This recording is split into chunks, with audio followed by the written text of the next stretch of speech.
तिसऱ्या वर्षी तिचा पती मरण पावला. बरं का, मरण पावल्यानंतर लहानस 1 वर्षाचं लेकरू, 1 वर्षाचं लेकरू असताना महाराज ती ढसा ढसा रडायला लागली. पण पाटलाची मुलगी होती भाऊसाहेब, आणि पाटलाची मुलगी असल्या कारणाने ती म्हणू लागले.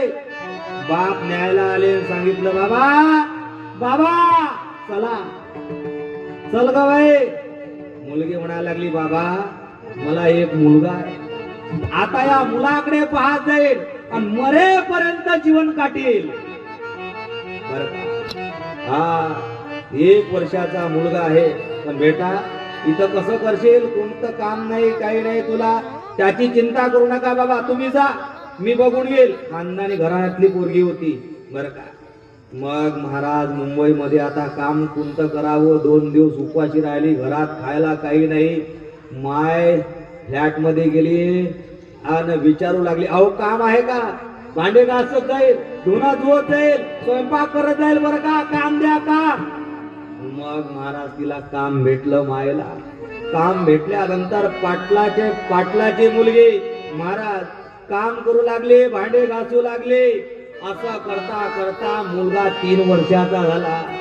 सरे लेकरं कॉन्व्हेंट मध्ये जायला लागले, आणि कॉन्व्हेंट मध्ये जात असताना मायच्या डोळ्यात अश्रुधारा आला. माय म्हणू लागली याचा बाप जर जिवंत राहिला असताना तर यालाही चांगल्या कॉन्व्हेंट मध्ये टाकला असता, बरं का, चांगलं शिक्षण घेतलं असतं यानं. माय ढसा ढसा रडू लागली.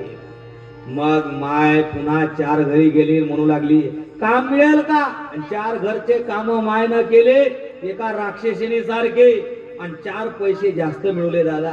आणि 4 पैसे जास्त मिळून मग मुलगा पहिल्या वर्गात गेला, दुसऱ्या वर्गात गेला.